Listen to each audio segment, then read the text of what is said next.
Hola, ¿qué tal? Gracias por visitar nuevamente el canal de Editorial Huerto de Libros. Discúlpanos, no habíamos subido material como lo habíamos venido haciendo ya con cierta recurrencia. El motivo, pues, por un lado nos entristece porque no habíamos podido subir material, pero por otro lado nos pone muy gustosos, y es que estuvimos dictaminando envíos de escritores, propuestas editoriales que nos hicieron llegar prácticamente de todo el continente, referente a presentaciones de novela y de relato, principalmente de estas dos modalidades de la narrativa. Y pues bueno, disfrutamos mucho haciendo esta actividad en nombre del Consejo Editorial, conformado por Pedro Chávez, por Leopoldo del Olmo, por un servidor Juan José Zavala, por María Luisa Reina y por Juan Domingo García. Pues queremos agradecerles a todos los escritores que nos han hecho llegar el avance de sus proyectos. La verdad es que hemos disfrutado mucho leyendo las primeras páginas de cada una de las propuestas y nos hemos llevado gratas sorpresas en cuanto a la calidad, la originalidad de las historias y la forma en cómo están contadas. Esto viene a corroborar la hipótesis con la cual nació Editorial Huerto de Libros, que es que en Latinoamérica en realidad hay una gran cantidad de talento en cuanto a las letras se refiere, un talento que tiene un carácter propio, una personalidad propia, pero que muchas veces no encuentra los espacios para ser difundidos.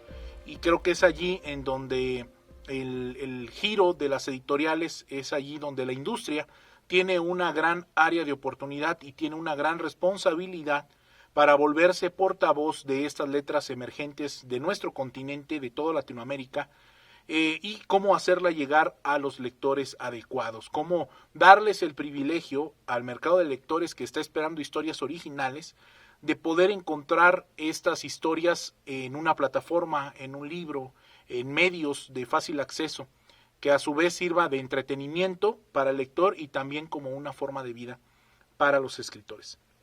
Pues bueno, también de la mano de estas propuestas editoriales que hemos recibido, nos han surgido algunas reflexiones importantes que hoy queremos compartir contigo y que queremos al final sirvan para a lo mejor brindarte 3 consejos si tú eres escritor y realmente te estás tomando en serio el hecho de dedicarte de lleno a las letras. Primero quisiéramos saber, si tú realmente ya estás considerando dedicarte a la escritura, ¿por qué deseas escribir? Es una pregunta muy importante que en algún momento todos los que nos tomamos en serio esta profesión debemos hacernos. Si quieres escribir meramente como un hobby o un pasatiempo, lo que te sugerimos es que disfrutes de la escritura. El mero hecho de sentarte a plasmar reflexiones, ideas, pensamientos, es una situación catártica, es algo liberador, es un excelente pasatiempo, es un hobby que además de darte y empezarte a desarrollar un vocabulario más amplio, te puede ayudar hasta a manejar ciertas emociones que uno puede traer en ocasiones clavadas y que a través de las letras y de plasmarlas en un papel o en una hoja en blanco en la computadora, podemos encontrar cierta catarsis y eso nos hace sentir bien. Está genial si lo ves como un pasatiempo. Por otra parte, si dentro de ti en realidad lo que quieres es buscar la oportunidad de vivir de tus historias, de que tus historias se vendan, de que tus historias se lean y lleguen a un mercado amplio, que a ti te represente a la larga una forma de vida, un ingreso, entonces la situación cambia. Hemos recibido correos en donde notamos que el autor tiene la intención de presentar una obra en serio para buscar competir y buscar que esa obra se lea y se descargue y se imprima y se tenga en físico.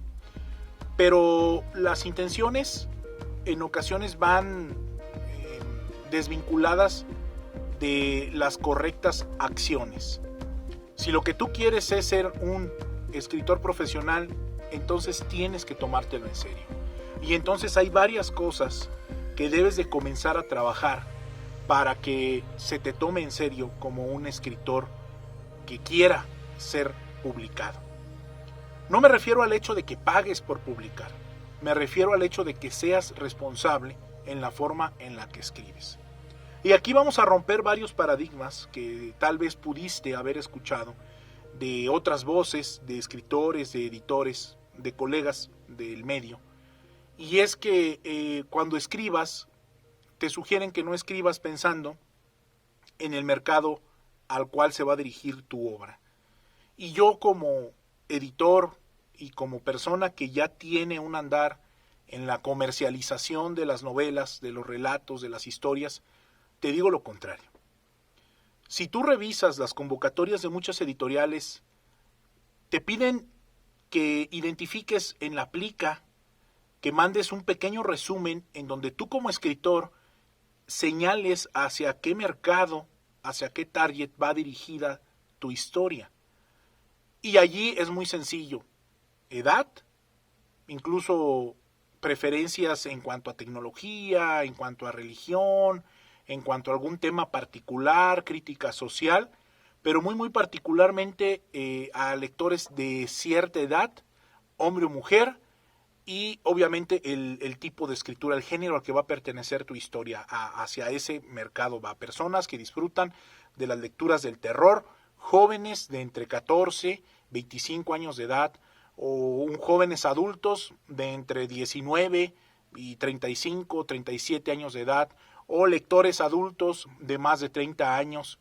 Esto es bien importante que tú lo tengas en la cabeza al momento de escribir tu historia, porque va a hacer que tu historia sea homogénea en cuanto a esto se refiere. No me refiero a que la historia va a estar limitada o va a estar acotada en cuanto a la temática, en cuanto a los giros de tuerca, en cuanto a las vértices que van a tener las subtramas alternas de tu historia. No, pero sí me refiero a que si tú comienzas escribiendo tu novela con una protagonista, mujer joven que está en el colegio, que está en secundaria, preparatoria y que tiene una relación con sus amigos, con sus compañeros de escuela, con profesores, pues automáticamente allí tú ya estás, aunque no quieras, ya estás enfocando tu narrativa a un mercado juvenil. A lo que voy yo es que esta narrativa debe de avanzar sin romper este patrón que tú ya estableciste de inicio. En ocasiones mezclamos tramas que suelen ser muy adultas dentro de novelas juveniles, y al hacer esto, nuestros lectores jóvenes, al llegar a esta parte, pierden el interés o no se sienten identificados con la historia. Y es bien importante que esto no nos pase. Y también a la inversa, si comenzamos escribiendo una novela histórica en donde estamos reseñando a través del personaje lugares, situaciones pasadas, recorridos, rutas, escenarios, es importante que si esa es la temática principal y el enfoque que le estás dando es el de una novela histórica, entiendas que tienes que usar cierto tipo de vocabulario, a lo mejor un vocabulario más específico, no puede ser tan simple, porque seguramente el mercado que va a leer esta historia, esta novela histórica, pues es un mercado más especializado, más maduro, tal vez más con enfoque más profesionista, y va a ser más demandante al tipo de redacción que tú presentes en tu historia. Entonces, desde que tú te sientas a escribir, debes de tener en mente, por lo menos de una manera pues más o menos clara, hacia qué tipo de lector va dirigida tu historia, hacia qué tipo de lectores en cuanto a edad, en cuanto a preferencias. Eso es muy importante, porque va a terminar dándole seguridad o no a la editorial el casarse con ese proyecto. Y también si la historia es homogénea y concuerda desde el principio con esto que te comento, es congruente y se mantiene en esta parte del target, la editorial no va a tener que invertir tanto tiempo ni recursos en estar redireccionando constantemente los diálogos, las narraciones, las descripciones hacia el mercado que va enfocada. Es muy importante tener esto en mente. Otro punto muy importante es entender que hoy en día el autor tiene que ser también responsable de difundir su historia en cualquier plataforma que se encuentre. Pero estamos hablando de ir más allá de postear la portada. Estamos hablando de una labor profesional de difusión de la mano del autor.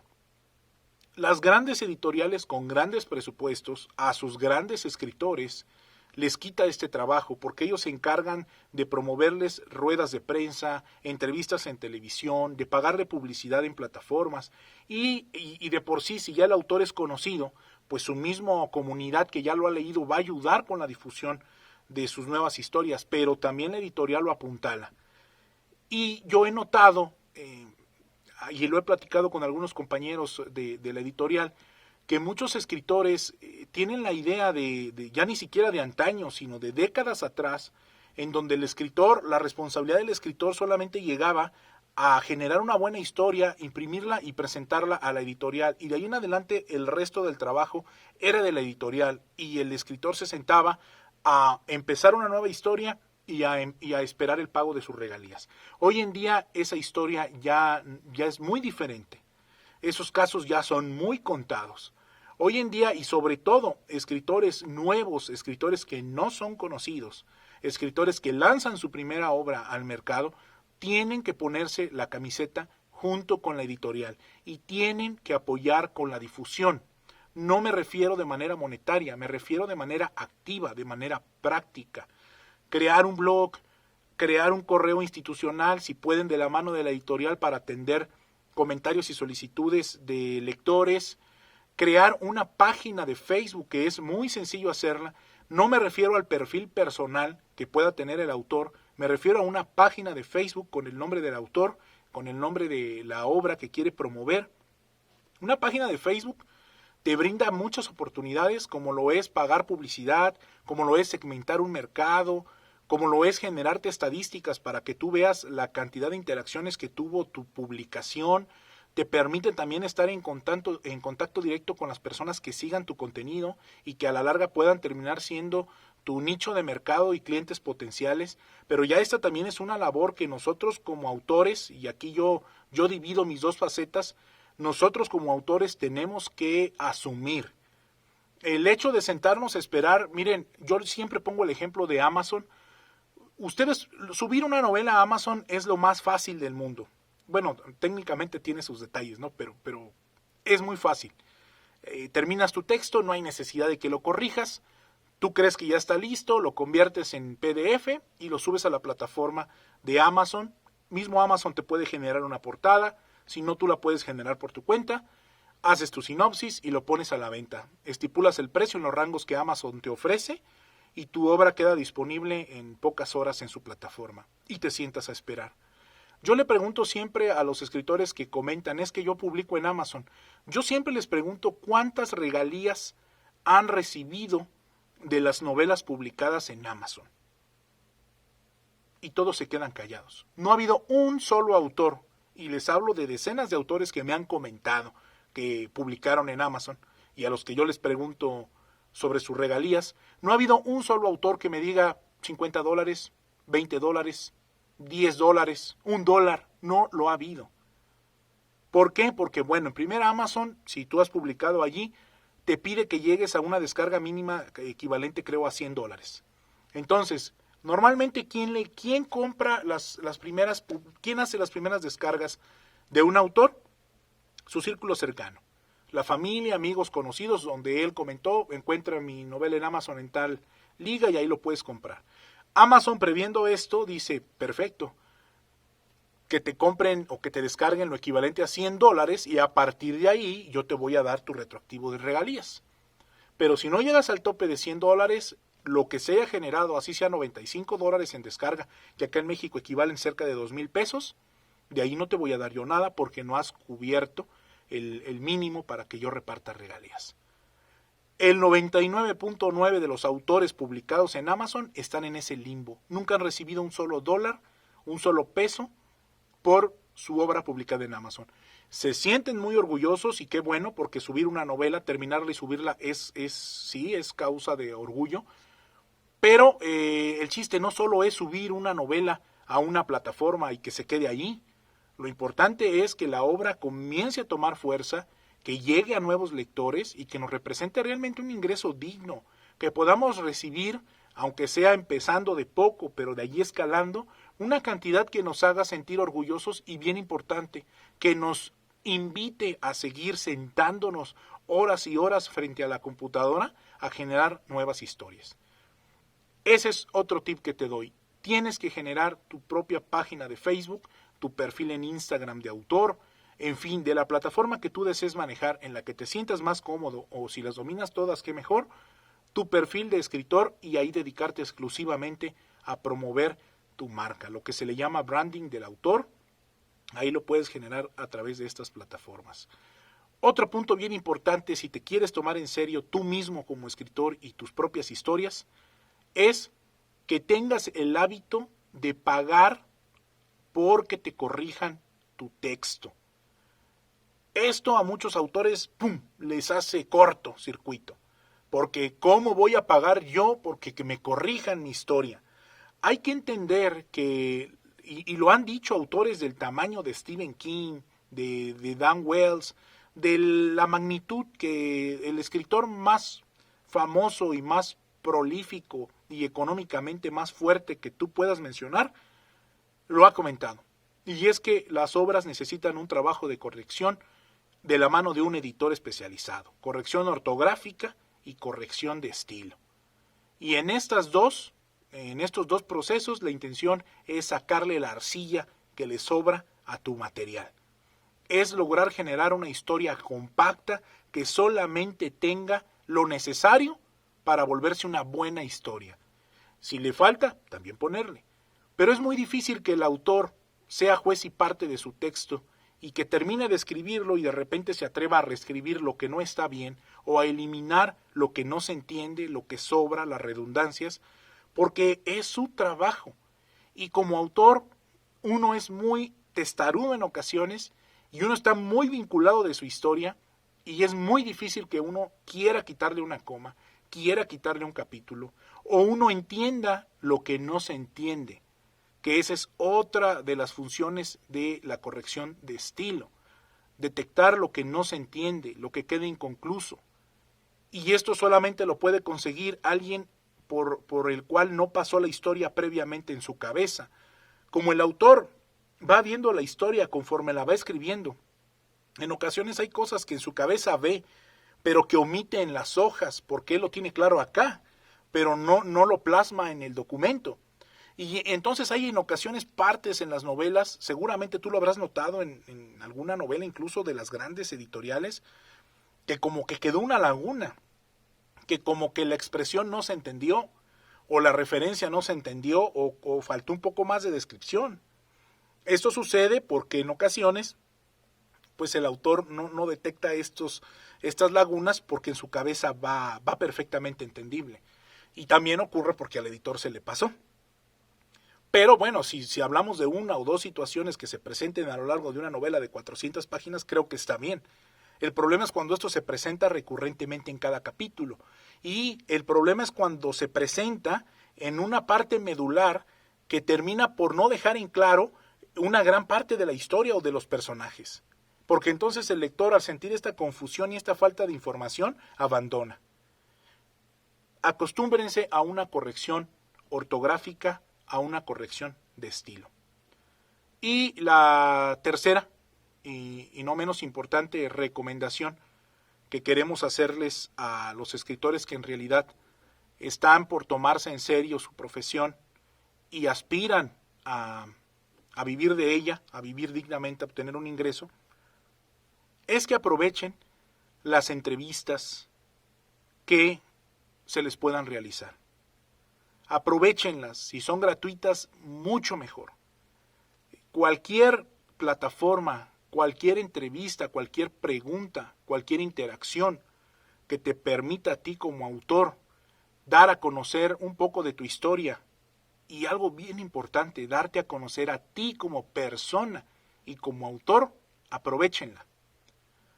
Contestando varios de los correos que nos mandan a contacto@huertodelibros.com, les comentamos a los autores que hay editoriales británicas principalmente, algunas norteamericanas, que pagan por estudios de mercado, desde colores de portada, cosas de este estilo. Y en una encuesta que publicaron hace no mucho, este grupo de editoriales que pertenecen a Penguin Random House, comentaban que el lector compra un libro más inclinado por el autor que por el libro mismo. Es decir, que el conocer al autor le da seguridad, pero no me refiero a conocerlo a través de las páginas solamente, que ahí se puede conocer a un autor, sino a conocerlo, a saber cómo es físicamente, al haberlo escuchado alguna vez en una entrevista, haberlo visto en la televisión, haberlo escuchado referir en algún lado. Le da seguridad al lector el comprarle el libro a un autor que ya identifica, sería la palabra. A lo mejor no conoce, pero ya identifica, ya dice, lo vi en un canal de YouTube, vi su publicación en Facebook. Qué mejor si vio una entrevista en la televisión o si escuchó alguna reseña en la radio o en algún podcast, pues qué mejor, ¿no?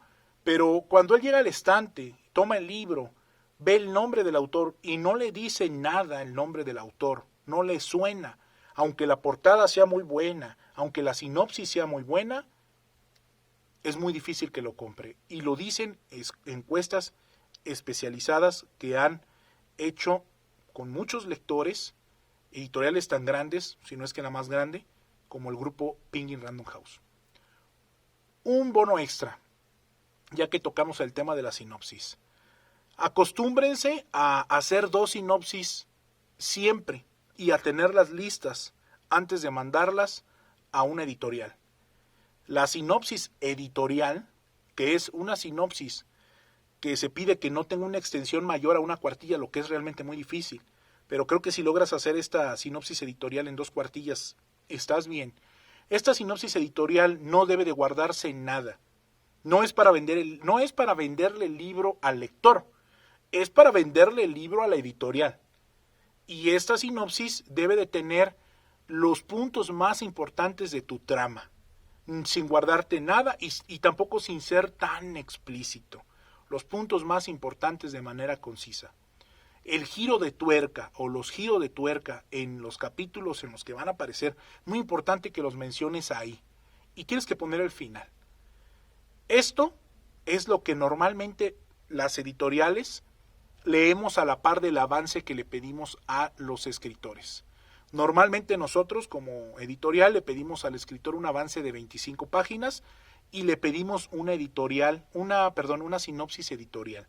Leemos las 25 páginas antes de leer la sinopsis editorial y después leemos la sinopsis editorial. ¿Qué vamos a revisar? Que lo que hayamos visto en las primeras 25 páginas, personajes y situaciones, realmente fluyan con la sinopsis editorial en donde van los puntos principales de la historia. O sea, queremos cruzar las 2 informaciones para hacernos una idea de la temática de los momentos altos y realmente cotejar con el estilo del autor en las primeras 25 páginas si puede llegar a conseguir lo que nos dice acá en la sinopsis editorial.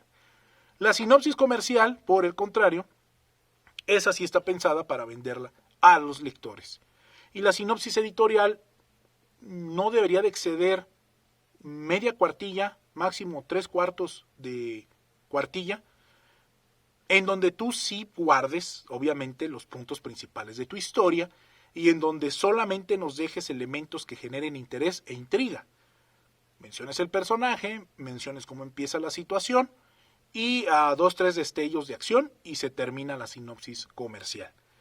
Hay que aprender a redactar estos 2 documentos porque es muy importante que ya considerando los 3 elementos, la sinopsis comercial, la sinopsis editorial y el avance que te pueda solicitar cualquier editorial, si esto hace clic y si los 3 elementos son homogéneos y apuntan hacia un mismo horizonte y están bien escritos, seguramente resultarán del interés de la editorial, por lo menos de solicitar el texto completo para valorar su posible publicación.